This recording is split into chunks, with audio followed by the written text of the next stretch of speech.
Aujourd'hui, ça fait 5 ans jour pour jour que j'ai arrêté l'école pour devenir influenceuse. Et oui, et pour fêter ça, je suis en train de peindre une éponge sur mon mur. Je vais vous raconter pourquoi dans cette vidéo. Et je vais vous raconter tout ce qui s'est passé depuis 5 ans parce que... il y en a eu des choses.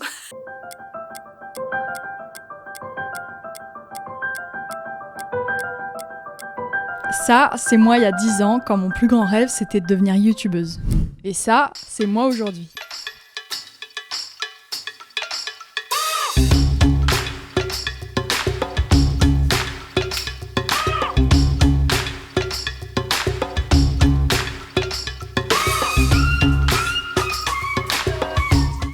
Bonjour! Aujourd'hui, c'est un jour très spécial où le studio est encore en bordel, ça c'est pas spécial, donc je vais ranger un peu pendant que je vous parle. C'est pas que je vous snob avec mon écouteur, c'est que j'ai complètement oublié de prendre un micro, mais j'avais très envie de tourner cette vidéo parce que c'est un jour incroyable, vous allez comprendre. Il y a 5 ans, jour pour jour, aujourd'hui on est le 29 janvier 2025, j'ai démissionné de mon université, de mon école. C'est le jour où je suis allée poser toute tremblante mon petit mot chez le directeur en disant je me casse, vous ne me verrez plus. C'est la nouvelle vie là, je sais pas ce que je vais faire de ma vie, vraiment je suis terrifiée. À l'époque, c'était un moment vraiment dur. Comme de plier cet escabeau. J'étais dans des doutes énormes. Ça faisait des mois et des mois que je réfléchissais à cette décision, mais c'était quand même complètement effrayant de me lancer pour la première fois dans la vie d'adulte. Et très vite, et encore plus aujourd'hui, 5 ans plus tard, je me suis rendu compte que c'était la meilleure décision de ma vie. Donc je vais vous parler de tout ça. Ok, maintenant que la zone est claire, j'ai plus qu'à me changer. Et j'ai plus qu'à peindre mon éponge. D'abord, je vais commencer par faire ma palette de couleurs. J'adore faire cette étape. Ma palette, c'est cet ancien miroir que j'ai récupéré. Quand j'ai décidé de faire ce métier, le mot influenceuse n'existait même pas encore, à l'ancienne. Depuis, j'ai fait plein d'erreurs, plein de trucs réussis aussi, et je me suis fabriqué un espèce de métier sur mesure dont j'osais même pas rêver à l'époque. Mais alors pourquoi j'ai décidé de peindre une énorme éponge sur le mur pour vous raconter ça ? Je suis en train de chercher un peu des inspi éponges.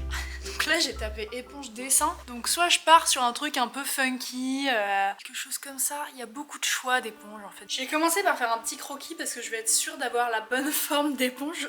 Même si j'ai été une grosse intello pendant toute ma scolarité, mes études supérieures ça a été le chaos. J'ai débarqué à Paris à 19 ans, après un bac L et une année de fac de communication franchement pas ouf, pour faire une école d'art. J'étais hyper contente parce que c'était une école réputée, que j'allais apprendre à faire plein d'art, et que vu que j'étais dans un diplôme numérique, j'allais surtout apprendre à comment mieux faire des vidéos pour progresser sur YouTube, parce que mon objectif, c'était déjà d'en faire mon métier en fait.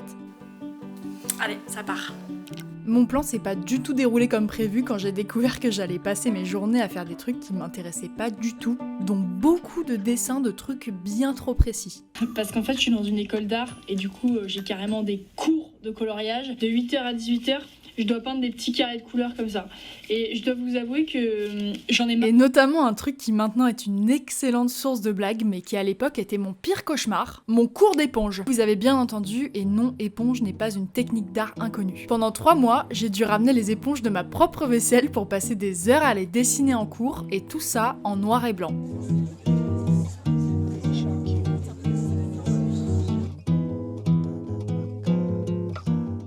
Des moments dans ma vie où je me disais que j'arriverais à rien parce que je savais pas dessiner d'éponge. Pourtant j'y mettais du cœur parce que je voulais pas gâcher mon année avec une mauvaise note, puis la prof à la fin des 3 mois m'a complètement brisé le cœur en me disant que ce que j'avais fait c'était pas une éponge, mais un roquefort.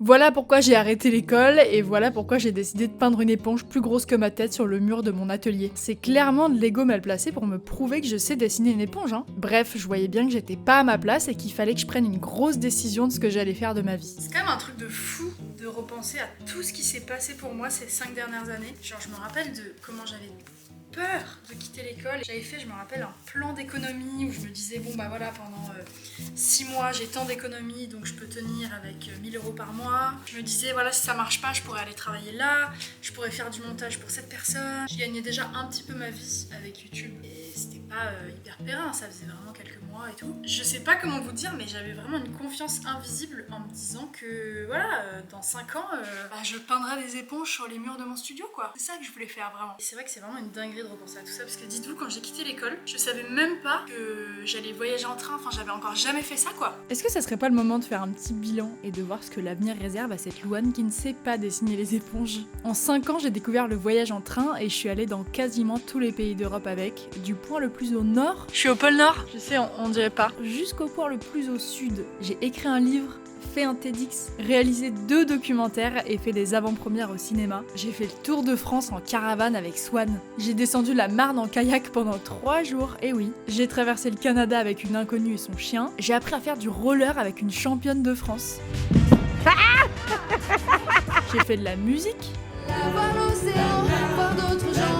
J'ai appris à bricoler et ça c'est sans doute le plus kiffant. Et enfin cette année j'ai réalisé mon rêve d'avoir un atelier où je peux créer tout ce que j'ai envie. Et en tout cas, merci à vous d'être toujours là pour me suivre, c'est trop cool, on a passé la barre des 70 000 abonnés, c'est gigantesque, d'accord, il y a un an j'avais même pas 500 abonnés, je me disais mais oh, tu te rends compte, t'es toutes les terminales L et toutes les terminales S quoi, c'est oh c'est vraiment dingue de repenser à tout ce qui s'est passé en 5 ans. Fin du bilan, retour aux éponges.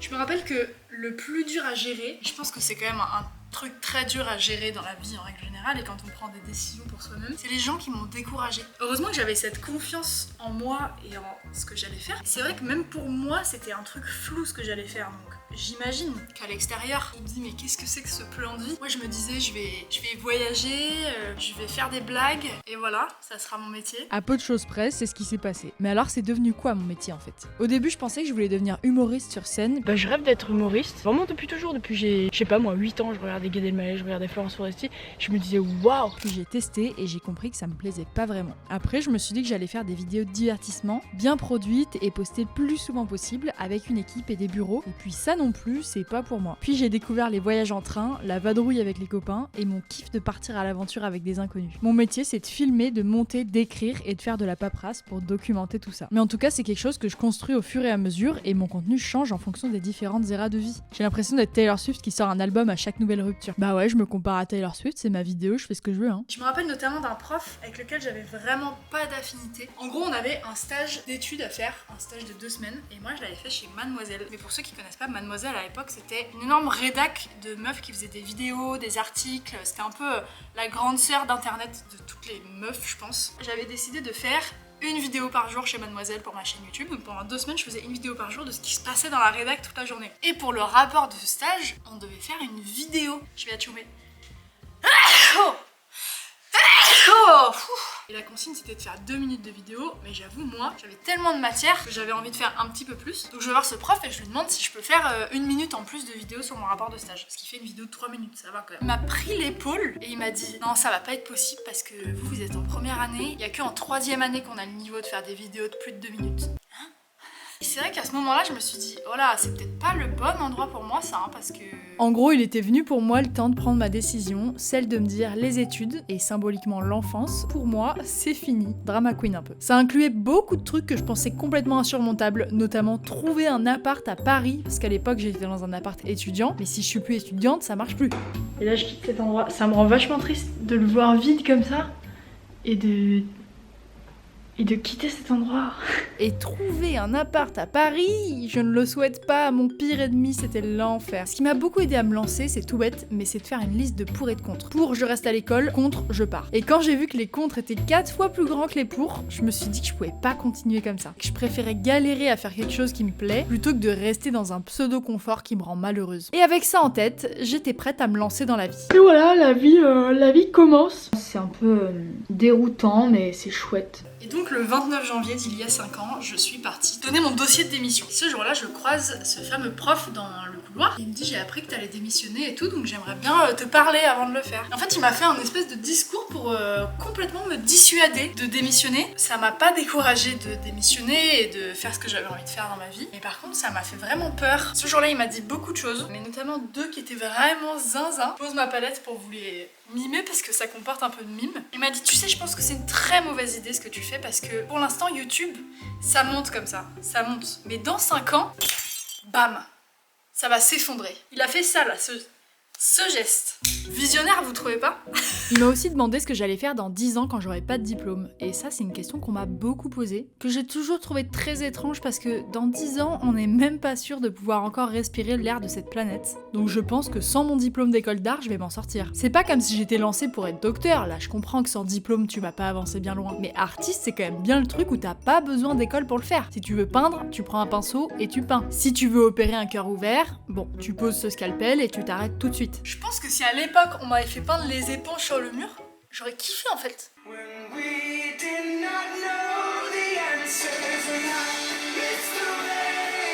Bref, tout ça pour raconter que de me faire confiance, ça a été le plus grand apprentissage que j'ai eu de ma vie jusque-là. Parce que j'ai compris que si je suis en accord avec moi-même, je peux affronter toutes les galères. Ces 5 dernières années, ça a été incroyable, mais ça a aussi été beaucoup de coups durs et de moments de vie où ça allait mal. Et à chaque fois que ça m'arrive, je repense à cette petite Louane qui a eu le courage de quitter l'école alors que ça faisait si peur. Et depuis, à chaque fois que je me dis que je suis incapable de faire quelque chose, je prends un peu de recul et ça me fait marrer parce que tout ce que j'ai fait ces dernières années, je m'en pensais incapable dans mes rêves les plus fous. Ok, j'ai mon éponge. C'est marrant là, on pourrait presque croire que hop, je peux la prendre et faire la vaisselle. Maintenant, je vais m'attarder un peu sur les détails, sur les petits trous des éponges qui m'ont donné tant de fil à retordre il y a 5 ans. J'ai appris que j'ai pas besoin d'aller le plus vite possible, pas besoin que tout soit parfait, et j'ai même pas besoin de faire un vrai métier. J'ai juste besoin de faire ce que je peux et en me rapprochant le plus possible de ce qui me plaît. Et avec toutes ces belles phrases poétiques, j'arrive tranquillement à la fin de mon éponge qui sera là tous les jours pour me rappeler le chemin parcouru depuis ce fameux premier Roquefort. Souvent, je reçois des messages qui me demandent comment avoir le courage de tout quitter et je sais pas trop quoi répondre à part croire en toi parce que non seulement tu vas t'en sortir et t'as toujours le choix de changer de plan si ça te correspond encore pas, mais en plus dans 5 ans si ça marche tu pourrais être en train de faire des trucs de fou, genre peindre une éponge sur ton mur. Alors fonce. Louane, si tu regardes ça plus tard, demain, dans 1 an, dans 10 ans, je suis pas sûre de ce qui va arriver, je suis pas sûre de ce dont t'as envie et je sens que tu vas y arriver. Bisous. Merci d'être là pour m'écouter parler seule dans mon appartement qui sera bientôt plus mon appartement.